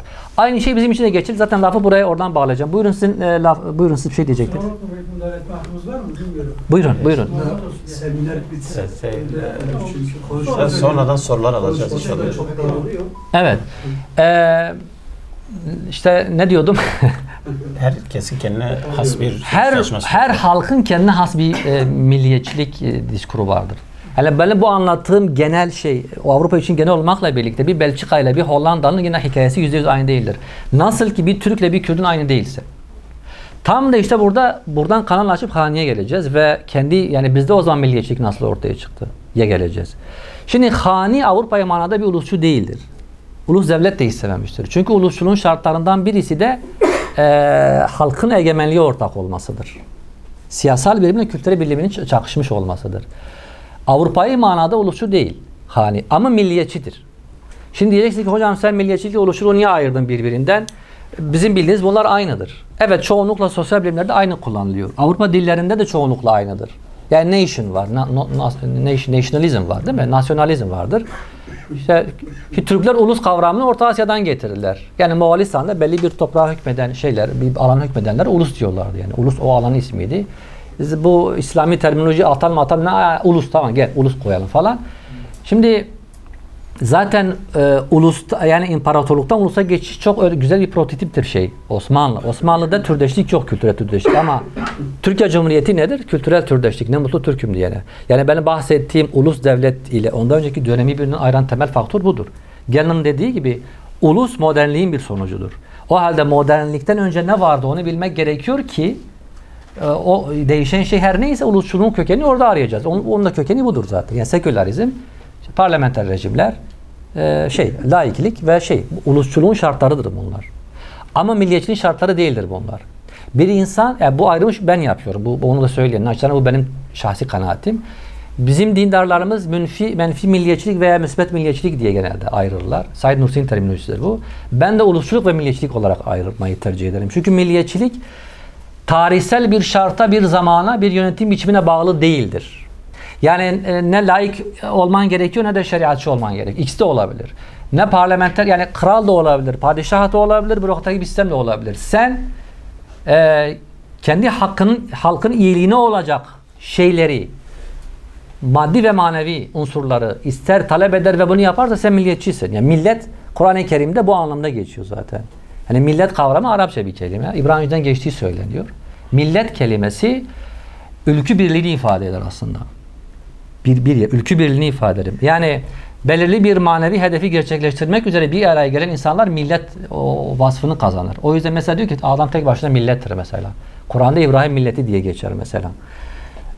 Ahmed Hani'nin döneminde padişahlık lazımdı. Milliyetçilik onu gerektiriyordu. Bugün ne lazım? İşte parlamenter rejim lazım. Milliyetçilik bunu gerektiriyor. Ama ulusçuluğa biz böyle bakamayız. Nasyonalizm çünkü tarihsel şartları vardır. Belli bir tarihsel şart içerisinde anlam kazanabilir. Bu yüzden Ahmed Hani modern manada nasyonalist değildir ama milliyetçidir. Aynı zamanda Kürt milliyetçiliğin de metriksidir. Yani ondan önce siyasal bir birim olarak Kürtlükten bahseden bir insan varsa da biz duymamışız. Siyasal bir öge olarak Kürtlükten bahseden varsa da biz duymamışız. Yani dediğim gibi Kürt diyen çok olmuş, Kürdistan diyen çok olmuş. Tarih kaynaklarında Kürtlerden çok bahsedilmiş ama böyle bir kabile, bir topluluk olarak bahsetmişlerdir yani. İlk defa siyasal bir içerikle Kürt demesi çok önemlidir burada. Ahmed Hani yapan unsurlardan bir tanesi de budur. Şimdi Ahmed Hani'nin biraz önce bahsettiğim yani şimdi kendisi Ahmed Hani diyor ya ben Memuzuni kendi derdime bahane eyledim. O yüzden bunları anlatıyorum. Ahmed Hani iki boyutta anlamak gerekiyor. Bir aşkın irfani boyutta bir de siyasi boyutta. Bu ikisi birbirini besleyen ve destekleyen şeylerdir. Ahmed Hani sadece Memuzini'nin 5, 6 ve 7. bölümünden ibaret değildir. Biraz önce okuduğum siyasal pasajlar hepsi o bölümde geçiyor çünkü. Onun dışında Ahmed Hani'nin başka bir sürü bölümü vardır, divanı vardır. Yani bir araya başka şiirleri vardır öyle diyelim. İşte Akide İmane var, Nubar Püşkan vardır. Bütün bunları bir araya getirerek onu incelemek gerekiyor. Çünkü bu noktada Ahmed Khani üzerine çok manipülasyon yapıldığını ben bizzat çok okudum. Yani o kadar çok örnek var ki. Ama kısaca söyleyeyim. 1. Ahmed Khani makyavelist değil. 2. Ahmed Khani materyalist değil, maddeci değil. Çünkü Faik Bulut öyle diyor yani. Diyor aslında bu Müslüman falan da değil. Aynen böyle diyor. Okudunuz mu bilmiyorum. Ahmed Khani fikra sosyalizm ya laiktir diyen, laikliğin babasıdır diyen, medeni hukukun babasıdır diye. Bu abartı şeyler abi. Khani Mamoste Semin filozofisi. Mamoste insanlığın 3. öğretmeni. Ya bu abartmaya gerek yok arkadaşlar. Yani zaten büyük bir insandır yet. Yani daha böyle göklere çıkarmaya gerek yok. Mamoste Semin nedir? Yani o yazı yazan bir insan Allah bilir felsefe okumamıştır yani. Okusa da diyemez onu. Sen çünkü onu oraya koyamazsın yani filozof Semin. Yani bir Aristo, 2 Farabi, 3 Ahmed Khani, böyle bir şey yok yani. Zaten büyük bir insandır. Şimdi yani arkadaşlar yani Shakespeare İngilizler için neyse Ahmed Khani bizim için de hatta belki daha fazladır. Çünkü aynı zamanda siyasal bir profildir yani. Zaten bu tür kimlikler uluslarında büyük olmakla birlikte dünya çapında da bu payı görmüş şahıslardır. Onlarda olmadık vasıflar yüklerek ayrıyeten şişirmeye gerek yok. Yani bu kötülüğü onlara yapmaya gerek yok. 1. Materyalist değil, çok Faik Bulut hani diyor bu dinden çıkmış İslam'a göre. Kendine göre bazı referanslar sunuyor. Ben onun kitabı okudum. Başka da var yani. Bir sürü başka şeyler var. Ahmed Khani bütününü okuduğumuzda alakası yok yani. Materyalist falan değil. Diyalektik yöntemi kullandığı için yani diyalektik yöntemi idealistler de kullanmış. Tasavvuftan hiç haberi yok bu adamın demek. Tasavvufun özünde diyalektik var zaten. Ve gerçekten tasavvuftaki temel şeyleri insan bilmeden, irfani kavramları derinlemesine bilmeden Memuzi'nin hakkını anlaması mümkün değildir. Çünkü çok kritik müdahaleler, çok kritik söylemler var Ahmed Khani'de. Yani o derinliğe sahip biridir. 1. Halkına özgürlük istemiştir. 2. insana da aşkı talep etmiştir. Aşk için yazmıştır. Özetleme gerekirse irfani boyutta insanlığa, bütün insanlara aşkı önermiştir. Siyasal boyutta da Kürtlere bir devlet talep etmiştir. Aşk dediğimiz şey nedir diyeceksiniz. Aşk dediğimiz şey insanın yok olmasıdır. Kendi benliğini bitirmesidir. Tasavvufta 2 aşama var. 1. Fena aşaması, 2. Beka aşaması. Fena aşaması yokluk aşamasıdır. Beka aşaması da sonsuzluk aşamasıdır. İnsan kendini bitirmeden, insan kendisi yok olmadan bekaya erişemez. Önce yok olacaksın ki bekaya eresin ki bununla ilgili fragmanlar Memuzi'nde geçiyor zaten. Mesela diyor ki Hendi jhabi hebet vücudek ninin jhade evi numudek. Kendinin bir varlığının olduğunu düşündüğün an ona bir yansıma olmaz Allah'ın varlığından. Dem hatine sahile fenaye gehçune be serhade bekaye. Wan reku birin yani Memuzi'nden bahsediyor. Wan reku birin cenab-ı zat baki geriyem be zat-ı zerrat. Memuzin kimi zaman fena sahiline geldiler yani yok olma. Kimi zaman da beka sınırına ulaştılar. Onlar ilahi zata doğru yol aldıklarında o zerreler zat ile birlikte beka buldular. Fani nebetin fenaye mutlak nabenitin ev bakaye bil hak. Mutlak fena ile fani olmayan birisi hakla baki kalmayı başaramaz kendisi. Faniti jibovire bekaya, bakiti jibovire likaya. Fani olmak kendisi için bekadır, baki olmak kendisi için kavuşmadır. Ahmed Khani aşk ve Memuzi bağlamında en az bu kadar bir seminer daha sunabilirim. Çünkü bu başlı başına zaten derin bir konu. Ama burada da Ahmed Khani gerçekten çok kritik ve stratejik şeyler söylüyor yani. Ve Ahmed Khani zaten aşkı insanlık için ontolojik, varoluşsal bir özgürlük alanı olarak sunuyor. Kendi benliğini bitirip Tanrı'da var olmayı ve Tanrı'da yücelmeyi. Memuzi'nin de zaten bu yüzden yani Memuzi'nin işte aşkla yani mecazi aşkla başlayıp ilahi aşka evrilen hikayesini zaten bu yüzden önüne alıp işliyor. Örnek olsun diye bize bunu söylüyor. Bir insan aşkı için canını verir. Yani aşık olduğumuz şey uğruna ölmeyi göze aldığımız şeydir. Bir şey ki uğruna ölmeyi göze almıyorsak ona aşık değilizdir. Bu yüzden Ahmed Khani zaten heves ile aşkı birbirinden ayırıyor. Diyor ki heves sahibi ayrıdır, aşık ayrıdır. Şu an o dizeyi arasam yine zaman alacak. Heves diyor kendine ister. Heves sahibi kendisinin olsun ister. Ama aşık ise kendini feda etmek ister. Kendisini sunmak ister. Aradaki fark budur. Ve nihayetinde diyor benim bu eseri yazmamdaki amacım, bu son sözlerimi yavaş yavaş söyleyeceğim. aşkın kemalini ortaya çıkarmaktır. Aşkın kemalini göstermektir. Heves tacdildir. Bilmem de işte. Öyle mi? Efendim? Heves tacdil mi oluyor mesela? Yani ona dünyevi aşk diyor. Tam heves demese de ona benzer bir şey, öyle söyleyeyim. Şimdi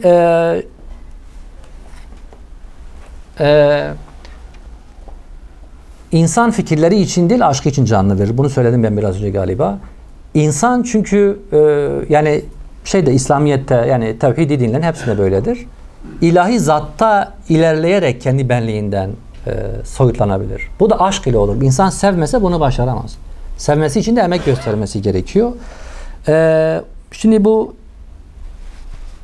Nubuhara niçin yazmış? Memuzin niçin yazmış? Her kısse jihisse behremendin, her emsile gerbizani pendin. Lekin vi garet ji guftugoye, maksud jihinde custucoye, zahir kirine cemali aşka, sabit kirine kemali aşka. Her hikayenin kısadan hissesi vardır. Eğer bilsen bütün örnekler nasihattır. Fakat onun, yani kendinden bahsediyor, bütün bu söyleyişlerden maksadı, onun bütün bu araştırmalardan amacı aşkın güzelliğini ortaya koymaktır.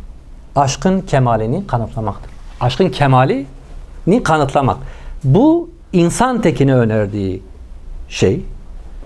Topluma önerdiği de zaten siyasetten bundan bahsettik. Bir de bu sebebi telif, yani Memuzi'nin yazma, sen bana gösterdiğin şeyi de şu an burada okuyayım. Yani niçin yazıyorum? Da halqi nebecitin ku ekrad be marifetin be aslu bi niyad.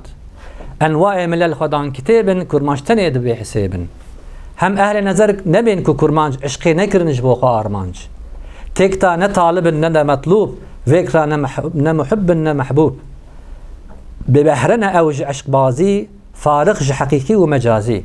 Yani benim bu Memuzini yazmaktaki eserim aynı zamanda ki bunu yaptık ki millet demesin ki Kürtler marifetten yoksundur, köksüz ve sahipsizdirler. Ki değişik milletlerdeki kitap sahibi olmuşlar, yalnız ki demez, pardon, değişik milletler kitap sahibi olmuşlar. Enva-i millel Hudan kitabın. Değişik milletler kitap sahibidirler, yani dillerinde kitap var. Yalnız Kürtler bu konuda payasız kalmışlar demesinler diye. Hem bakış sahibi kişiler, ehl-i nazar, yani görüp anlayan manasında.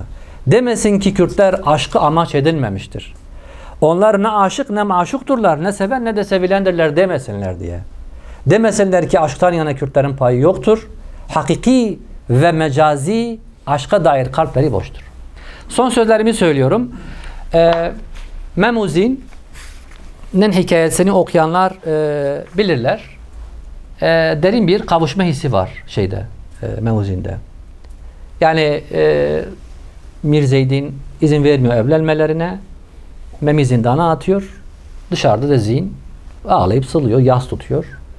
Zindanda Mem zaten yani kendi halinde eriyor gittikçe.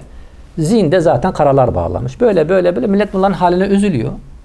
Araya giriyorlar aylar sonra, sanırım bir yıl sonra diye geçiyor. Mir Zeyd'ini ikna ediyorlar. Ya diyorlar ki yani bırak bunlar evlensin ya. Bak ne hale gelmişler yani. Türk filmlerinde oluyor ya. Bırak evlensinler. O da diyor tamam hadi. İkna oluyor. Sonra 5-6 kişi sevinçle, neşeyle bu müjdeyi Mem'e vermek için gidiyorlar. Ya Mem işte kalk hele kalk bak. İşte izin çıktı. Yani mesela Memuzin'de beni en çok etkileyen kısım burasıdır. Yani ilk okuduğumda tüylerim diken diken olmuştu. Zaten tam da Ahmed Khan'ın anlatmak istediği şey budur.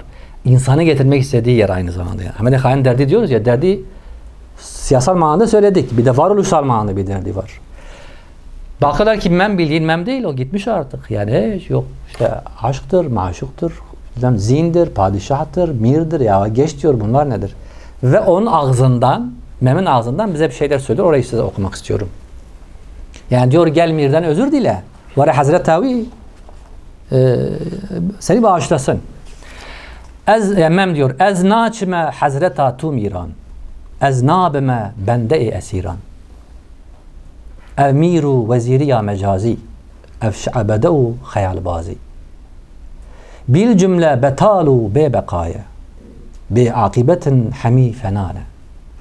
بالجملة بطالوا ببقانا بعاقبة او حمي فنانا ميرة كومرن هبت نميرة معزولي هبت أوي أسيرة أمشون حزور ميرة ميران وي حاكمة فقير وأسيران وي حاكمة حاكم وفقيران شاهين شه مير وبادشاهان بخشنده تهمتا گناهان چكري نينكا جماله تيرا خوا نما بزلف خاله فانوس بدن kiri mutella burada zina gönderme yapıyor. Teda jmera kiri tecella. Manasını söyleyeceğim Türkçe. Yani fanostaki güzelliği o fanosun camında yansıyan onun kendi güzelliğidir. Yani biz başkasınınmış sandık ama zin güzelmiş sandık ama bu güzellik zine ait değilmiş. O manada yani. اَوْ مِيرِ حَك۪يمُ زُلْجَلَالَ بِعَزْلُ تَغَيُّرُ زَوَالَ Hiçbir mirin huzuruna gitmem ben. Kendisi esir olana köle olmam ben. Şu mecazi beylik ve şu mecazi vezirlik. Şu düzenbazlık ve hayal ürünü sihirlik. Hepsi de fani ve hükümsüzdür. Hepsi ölümlü ve sonuçsuzdur. Ölümlü olan bir mir gerçek bir mir değildir. Bu mir azledilebiliyorsa o artık esirdir. Biz gittik padişahlar padişahının huzuruna. O fakir ve hakimlerin hakiminin huzuruna. Odur mirlerin ve şahların padişahı. Bağışlayan da odur hataları ve günahı.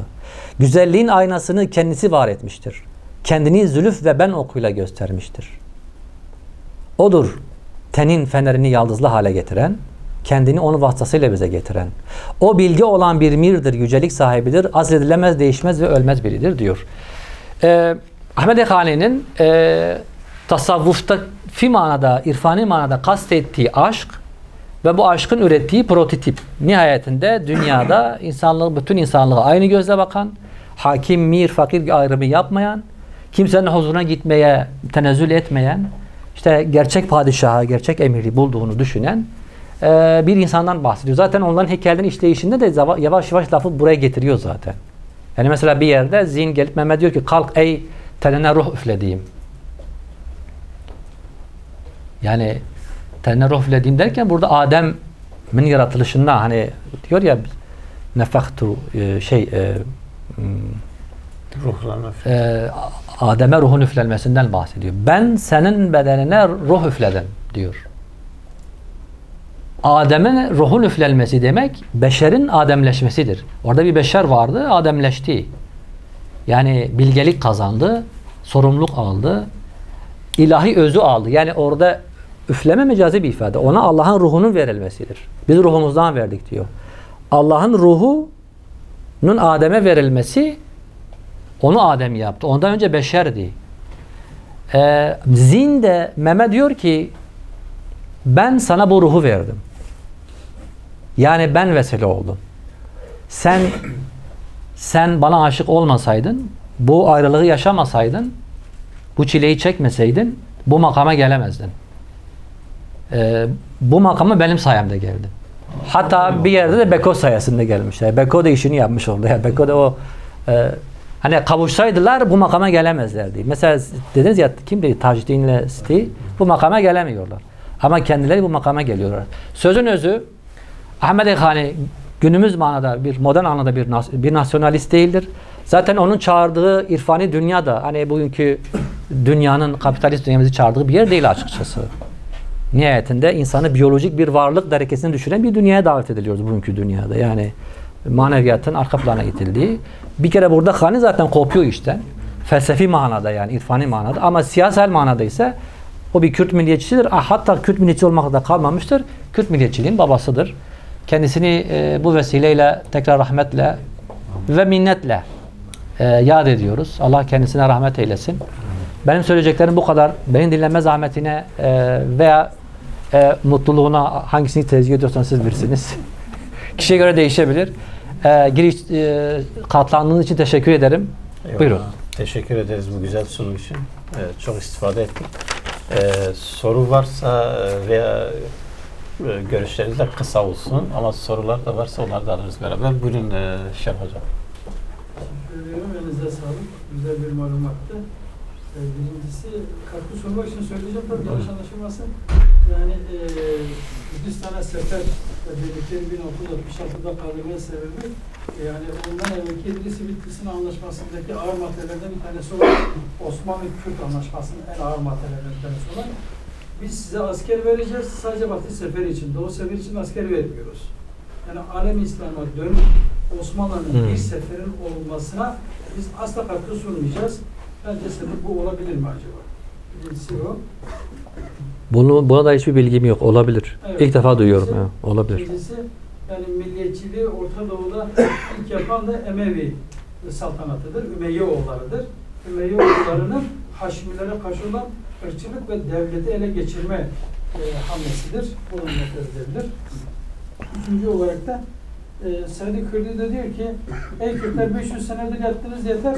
Uyananız sabahtır. Medeniyet safhasında siz eğer bir devlet, bir millet, bir meclis teşekkür etmezseniz Ahmet Han'ın Hazreti öyle demişti. Azmama hikmete kudu da azveçime dinle Kürtmanı bir devlet. İşte bu hikmeti izah eden güzel anekdotları var, metotları var. Yani Kürtler bir atomun etrafındaki elektron ve nötron misali gibi bir örneklenme ile devlet olabilirler. Bu asırda teşekkürler. Ben milliyetçilik haneyle başladı demedim zaten. Kürtlüğü siyasal bir birim olarak kullanan ilk şahıstır dedim. Ondan önce hem Avrupa'da hem Orta Doğu'da tabii ki Araplar şubiye diyorlar. Yani şey yapanlar olmuş ama onlarda da yani bir mesela Arap devleti kuralım şeklinde olmamıştır Emevilerde. Bir Arap ulus devleti şeklinde olmamıştır. Fark var epey. Yani o zaman öyle bir anlayış zaten. Tabii yani o anlamda. Ama Ahmedi Han'ı tam bir geçiş noktasında. Yani biraz da modern bir Kürtlük aslında. Ondan da yani bunlardan ayrılıyor. Yani o Emevi'den Arapçılığı gibi bir şey değil Ahmedi Han dediği. Evet. Buyurun Kerem ki. Evet tabii. Yeni tebrik kamyonek tebriğim Kerem. Rasti yani vakti mere Ahmedi Han'ı mere yani eğer ki İrfan'ı mere tüne mere Ahmedi Han'ı tam istifade nakul mere baş şey pamşına ki tarifi Ahmedi Han'ı aslında setişte yani setişte balke şeyi ye jibo kurda cara yeken bina alema İslami'de mesela Ahmedi Han'ı vakti mere bu Ahmedi Han'ı famı ki gere mere Hamdemi'yi famı Hamdemi'yi kala çıkıyor bir kala çıkıyor همدمی نرش قال کیفی قال ذوقی قال جنتی قال yani aşk و şarap ekranı Ahmet Han'ı قد نکت واسه ارید نام چیکاری درباست بود نه نبود که وید واد قهرمان درباست ama derdی هری مزن ملتی قالوا چه yani Ahmet Han'ı sevki nivisa kurdi yani çima mesela Ahmet Han'ı وك باقي وك استرجم نابي نفي بفارسي يا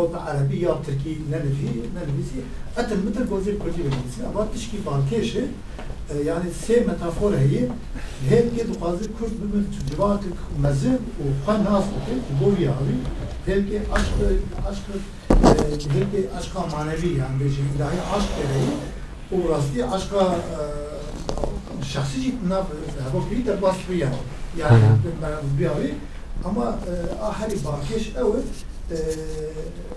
Ahmet Han'ı hayalevi ya eğer bir hayala ne rağmen belki em Kürt em hava gidemeyen Kürdiye habiner ya hayalci merçeye yani mesela damavi de vakal vacı kalkı cenab-ı vacı kalkı एक मसनवी ख़ादम दिसी ने बड़े मत है बादशाह ख़ाद के और वो भी बादशाह जुलूस के बड़े यानी हदिया के बड़े आसना भी पे इदारा ख़ुश है अमा अहमद खान दौलत आवी तो ने आउश ख़ाद बादशाह ख़ाद मिलत ख़ाद बड़े मसले का हदिया मिलत ख़ाद के ख़ुश बड़ा बेजम tişkitte genelde o milliyetçilik o ulus kelimesi ve hatta cüda ki malum mucizane yani biz peyzanın milliyetçilik kelimat Arabi ulusçuluk yani tercüme Moğolca tercüme Türkiye Moğolistan Moğolistan hani dütüşten bu bir yani Nijatperesti o milliyetçiliğin şartı dur yani kerem mesela bir sakın pas verdi spas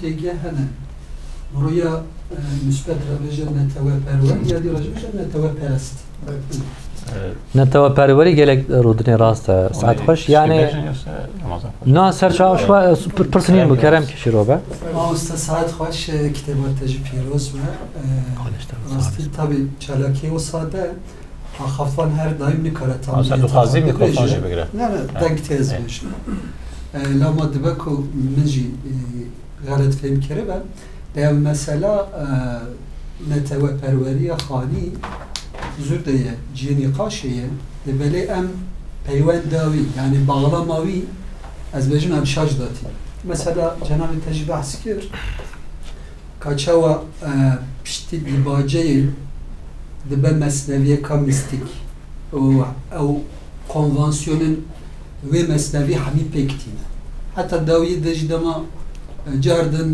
خانی سدم نویساندنا و برهم اشکره دکر تمامی تنسه عشقا الهی آجی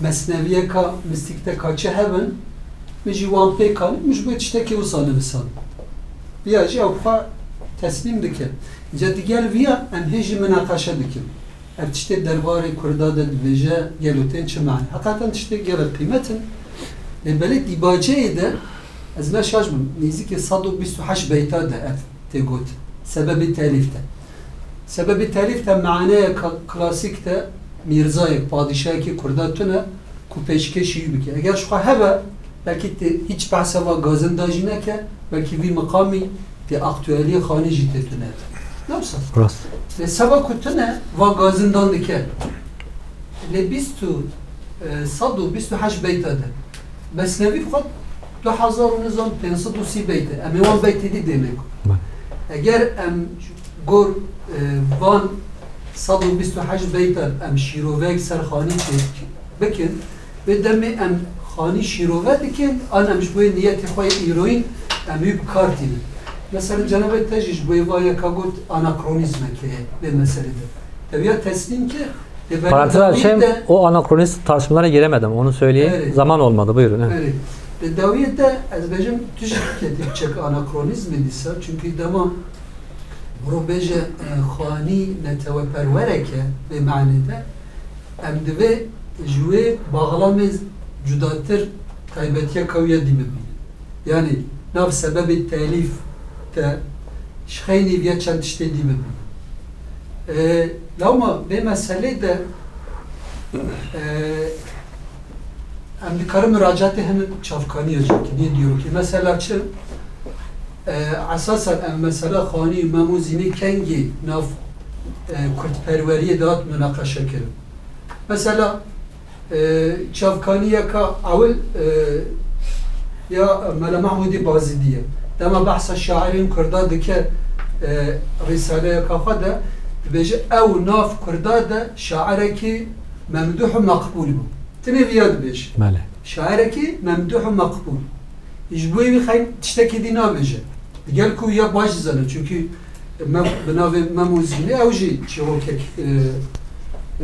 peşkeşi Alexander Jabadike ماله a duyam kengi em dibinin memuzin sere satsala bistan rojnama Kurdistan'da 5 çab dibe o piştraji avayk serboğa çab dibe ve de em dibinin memuzin pardon fikri ku memuzini de derbari Kurda da dikevin rojava ravşenbirin Kurd o aktivistin Kurd yani popüler buna Ahmet Khani ya vi makami tişteki nuye mali satsala bistaya ha ve demene xwe em Ahmet Khani bu sadıkın ha vi xwandinê de mafê me heye erê heye çünkü rewşa me ya heyî yani çata jî gotî berdewam e ev yek jî metnewî aktüel dike em müracaatê wê derê dikin lê dema müracaat dikin dibêjin em hin piçek xwedî insaf bin an jî nav kaide-i şiroveyi de emmeminin çünkü dema em derkevin navi em jû evkê derkevin jû peywendî kontekstê em derkevin em dikarin xanî ji bo her tiştî biemrînin. Bale. Ve deme jî nexwe şîrove dibe çi? Şîrove ji metnê sadir nake, ji niyeta me sadir dike. Vir de divê em wisa dengeyek çê bikin ku hem neheqîl xanî jî nebe hem jî tiştê ku yani وصف وینینن آنجی اوجی کم بن گلو تی کماسیه که و امجوی کمپلکسی جی در کرمز بیش سرچاوان گاوکو من او کرش خواه و گوتارا تجیه و من اوجی خوانده bu براستی hanenin işte ulusçu olmadığına dair düşünenler. Navlat Bey Şirover'de mesela kamisi gelmiş Bersevavan Şirover'de bu. Şimdi bu tartışmaların aji yani hayemci jvan hatta kurmancılar ne olsaydı? Hayemci jvan nikaşan hay sıhhat hoş yani tecrübe bir ani le insana ku mesela eğer gotu be mesela gerde hebwa me ittifaqek vekra bikra me inqiyadek روم وعرم وعجم تمامي حميان جمرة ذكرن غلامي تكميلي ذكر مدينة ودولة تحصيلي ذكر مع المحكمة أمكنة كردن نكو بحث أخوة ترين هيك بحث كردن أقل دنيرة صفوية دنيرة عثمانية دنيرة قروان أري بحث أخوة ذكر يعني أري يعني مثلا جبوتشي مثلا كرد نابلة دولة مثلا جبوتشي اتفاقنا كنت بيجا هندی شجاعت غیورن او چند منت نفورن Kürtler cesaretler ne kadar gayretliyseler minnet çekmekten de o kadar nefret eder. Ev gıyretu ev ulu ve himmet bu mani'i hamile ibare minnet. Ne kadar güzel tahliller ya. Yani diyor ki bunlar bu himmete sahip oldukları için birbirlerinin egemenliği altına giremiyorlar. Bu mani'i hamile ibare minnet. Bunun için hiçbir zaman ittifak etmezler. Lev pek ve hemişe bi ittifakın daim bi temerrudu şikakın. Bunun için hiçbir zaman ittifak etmezler. Sürekli birbirlerine diklenip isyan ederler. Yani Kürtlerin için. Hatta ondan sonra diyor bizim de olsa diyor padişahımız yapıştır evde bece. O herçi bire şiiri deste himmet zat kirjvere bimeri devlet falan. Hasıl kelam mesela Abbas Vali Brunesen dibejin ev yani ev gotin yani kâme çavale benerin. Yani diyecek runa emni karın bejin kuave braji yani netava pervek yeke kamile falan.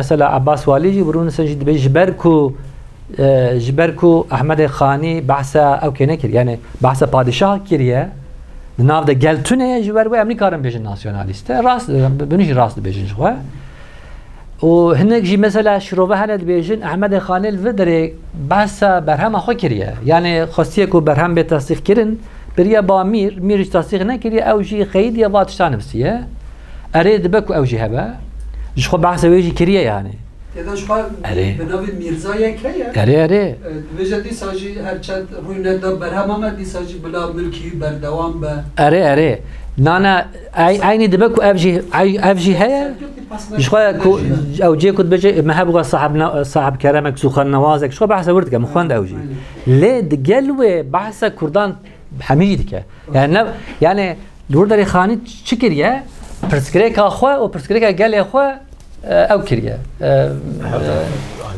yani من چی بیشن yani کریه وکی هف چوا من کردی نویسیه و ام بیشن صا سیوی مایه و پادشاه اکتنه کو مورک اویم بده aynı gelem مجی وصايا yani ویژه هیچ افجی شخص پارچه ملتی لی مثلا او که صدات گو مثلا ابنتو پروری اب هست تا اب هست نه تو بیت چکی هست yani kaşku ve çava pere peyda bu yani nubara biçukan nefsiye ne çeki biçuke yani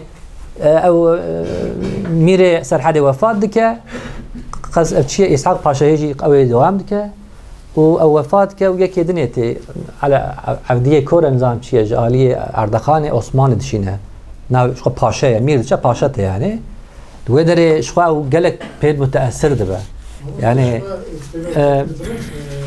Sedama Nibisa Nibhara çünkü akıda iman ve armaca yapı dibeci yani. Yani çıma yani jibo kurmanca tabi. Çıma Arabi negotiyazet Arabi bilirsin. Çıma negotiyazet Farsi bilirsin. Çıma negotiyazet Türkçe bilirsin. Çıma kala kurmancı gibi ve dere armaca yapı dibeci yani. Şimdi bu müteessir olması ile ilgili bu bir iki yer var. Ben çok hoşuma gitti. Okuyabilir miyim Ahmed Khani?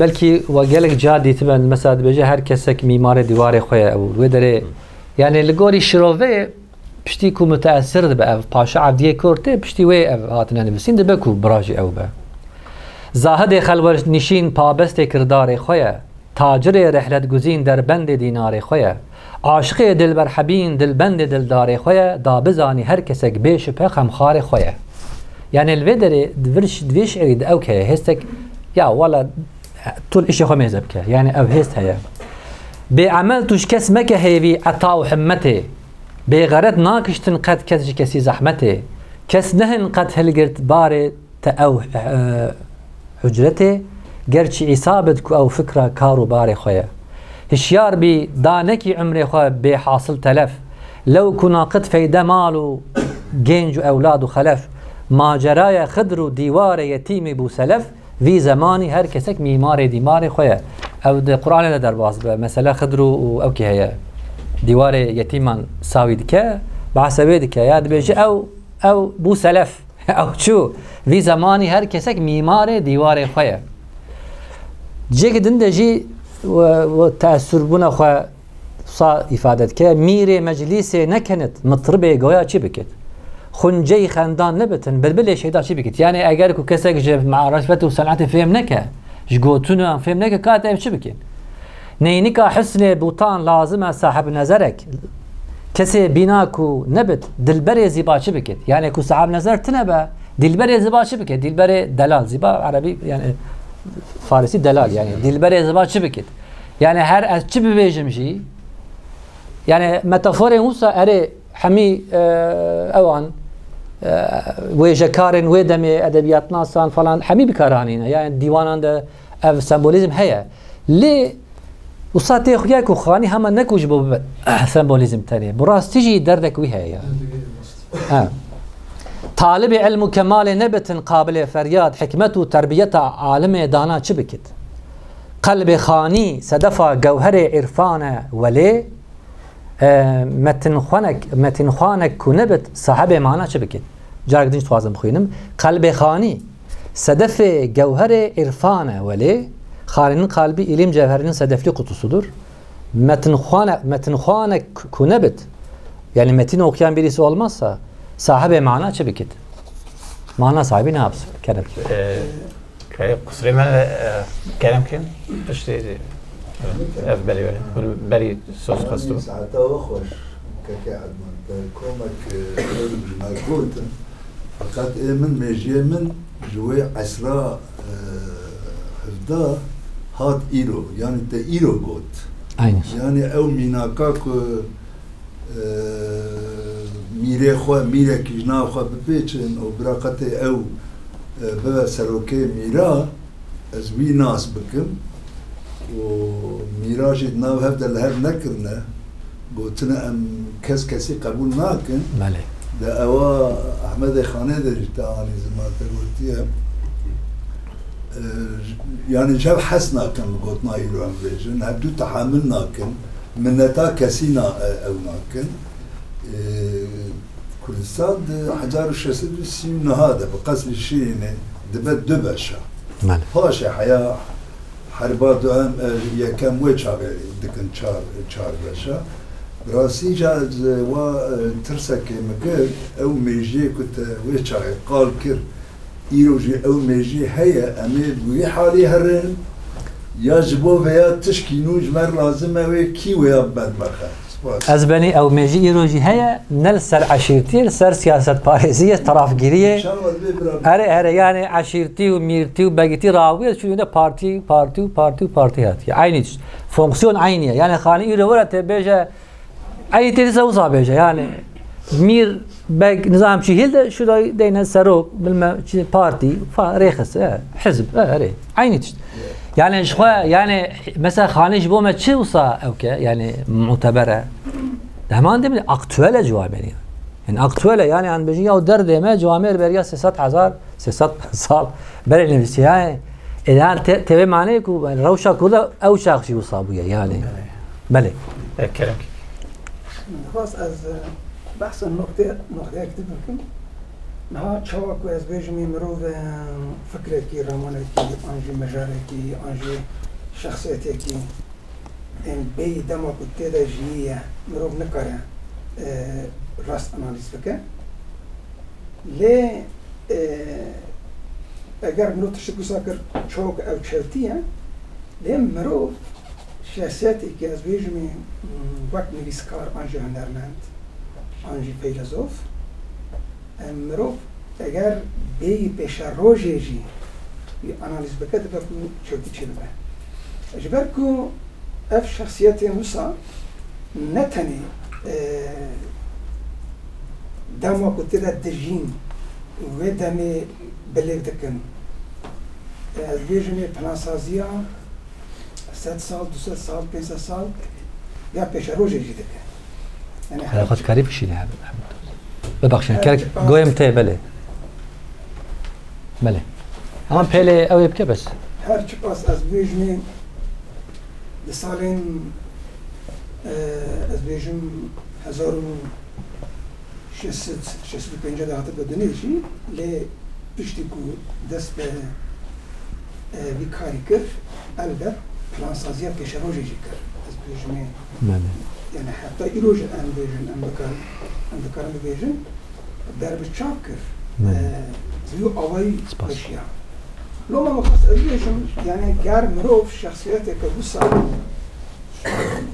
للدربي بيروجي يجي أجار بدل بكا أنا نسبة كتبة كدور ده جيكي ما سيشبنا أرياري أو كسم لكوري جي أقوى كوري ديني أقوى طيبتن مالي وطيبت من جوانجي پیک من دیدم که هیا پیکشی به پیشروی بله دو باسکن بله aynı sayı yani basket دیدم یک پیشروش اگر تنی سر باسکی چاک مروف باسکی دیدم که برمچام نکرد چرتیه کرد یه پیشروشی اگر برمچام نکرد افشی وقتی مسیح که دیدم کو بله ساعت خوش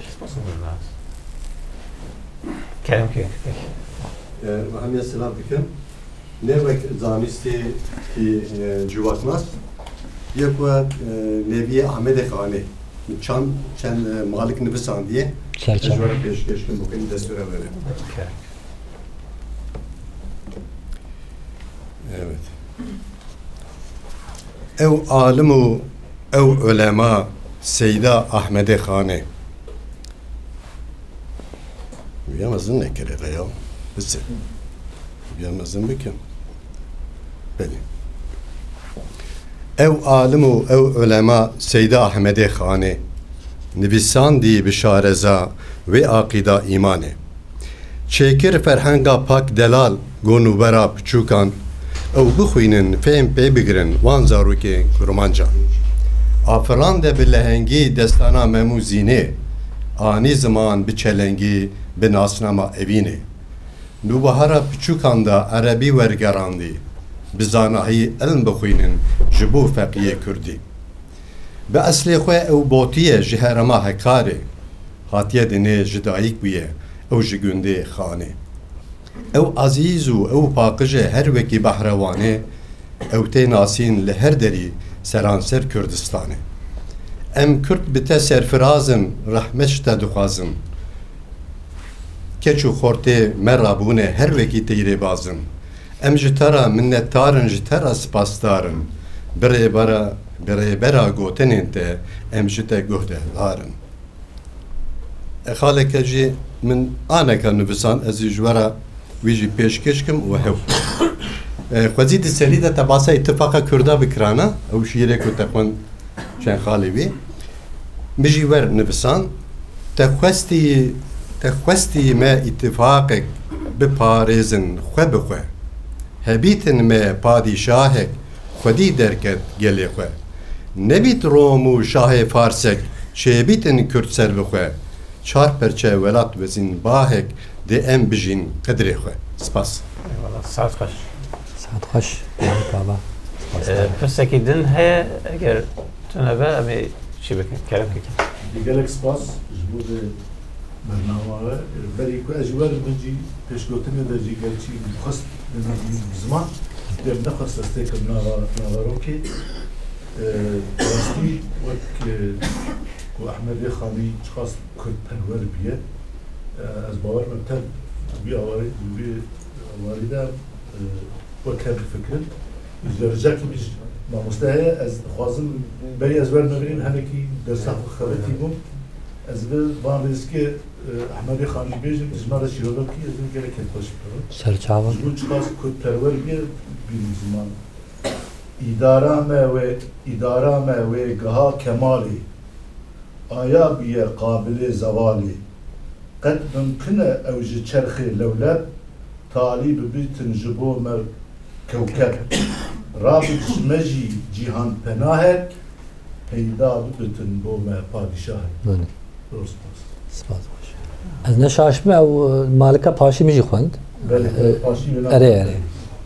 Yani elwe dere tedi kemal u zeval heye yani işte gava bigece kemale zeval piştre ya kemal u zeval yani Türkiye kurmancı yani işte ki zirve yani zeval ok bu tunebune yani gava tişek bigece kemal kurmancı de heye beji falan tiş kemiliye gava ku tişek dikemile bele gava tişek dikemile pişti ve kemalatı hedi xirad bediçe yani gori ve jelwe de beje xanet beje em jaliye be talabune ve gaştına kemali yani avqas em bebextin ku hedi şot kemali yani bebextiyama be taliyama kemal xode ya gelo dbeku hedi ev kemal ber xode zawali yani le bele mukabil هيجي بري خانه ده زواله يعني خانه قوتيه كماله بتالعيه لنا مقابل 300 سال شون ده ام دنيرن حال المج وش اي خراب ترى يعني